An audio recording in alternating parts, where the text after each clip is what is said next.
안녕하세요. 저는 하늘성교회에서 섬기고 있는 최지혜 사모입니다. 저희 교회는 아무것도 모른 채 D6를 시작했었는데요. 올 9월이 지나면서 벌써 4년 차에 접어들게 됐습니다. 소소하지만 중요한 변화와 성장이 우리 안에 있었다는 것을 돌아보면서 하나님의 선하신 인도하심에 더욱 감사하게 되곤 합니다. 저희 집에는 초등학교 3학년과 1학년 아이 둘이 있어요. 네, 이 녀석들이 요즘에 아침에 눈을 딱 뜨면 가장 먼저 하는 일이 이불에서 쏙 나와서 책상에 앉아서 성경을 펴고 D6 커리큘럼을 펴서 말씀을 묵상하는 일입니다. 묵상 교재에 나온 본문을 3번씩 읽고 질문의 답을 찾아가고 또 깨달은 점을 가지고 기도로 마무리하고 때로는 이렇게 낮에 이야기를 나누기도 하죠. 요즘에 아무도 시키지도 않았는데 스스로 말씀을 묵상하는 것이 굉장히 기특하고 자랑스러워서 감사가 저절로 나오게 됩니다. 정작 엄마인 저는 첫 시간을 구별하기 위해서 몸부림을 치면서 이렇게 살고 있는데 아이들은 이렇게 자연스럽게 젖어들어서 매일의 첫 시간을 하나님과 함께 보낼 때 부끄러워지기도 합니다.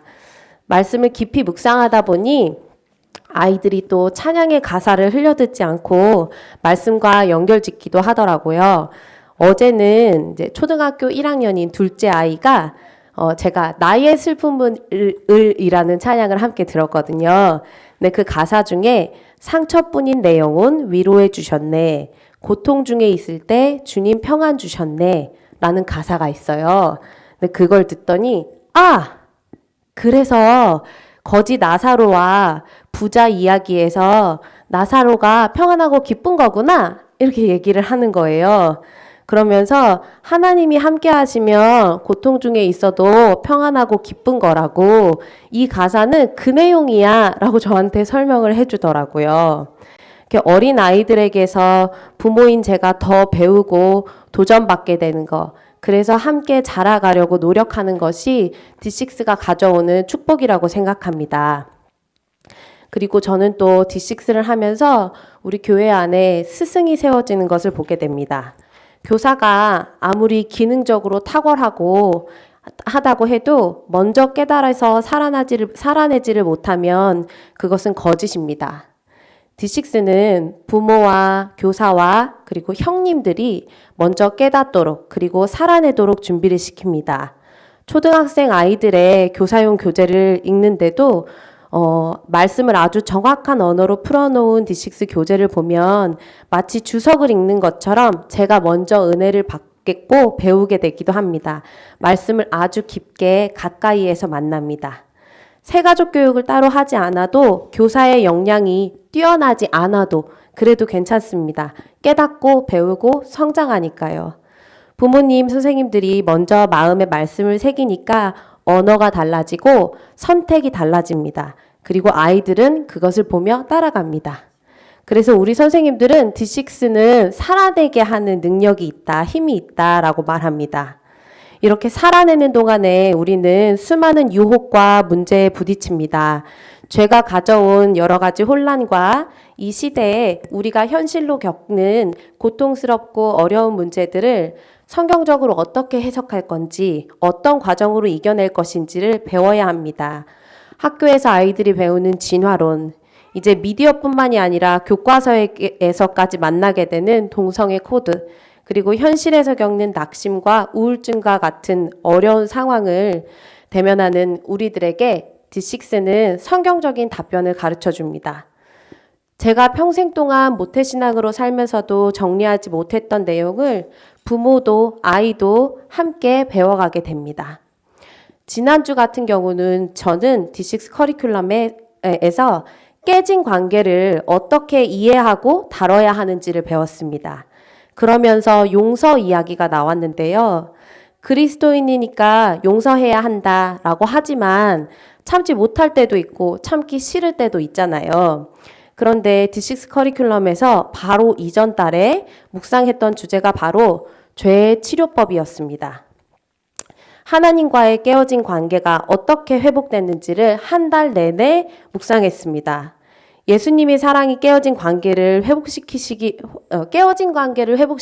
위한 것이 예수님의 사랑이고 희생이었다라는 것을 묵상하고 나니까 관계가 얼마나 소중하고 큰 축복인지를 절로 고백하게 되었습니다.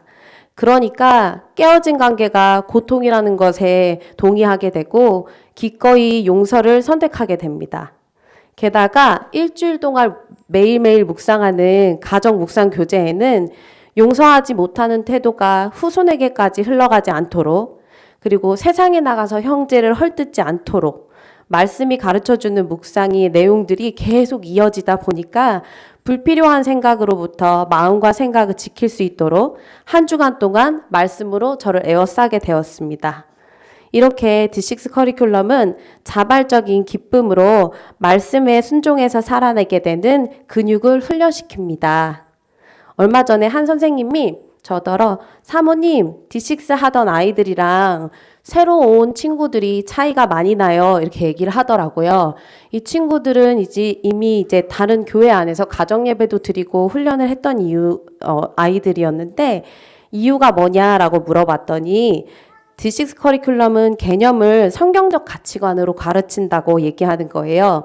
아이들한테 죄나 은혜나 이런 개념들에 대해서 물으면 세상적인 가치관이 아니라 성경적인 답변을 한다고 합니다. 그래서 죄하면 보통의 아이들은 나쁜 행동 이렇게 자연스럽게 떠올리지만 D6 커리큘럼으로 배운 아이들은 하나님의 뜻과 상관없이 사는 거, 하나님을 내 삶에서 지워버리는 거, 하나님이 아니라 내가 내 인생의 주인이 되는 것, 이렇게 명확하고 구체적인 이야기를 한다고 하더라고요.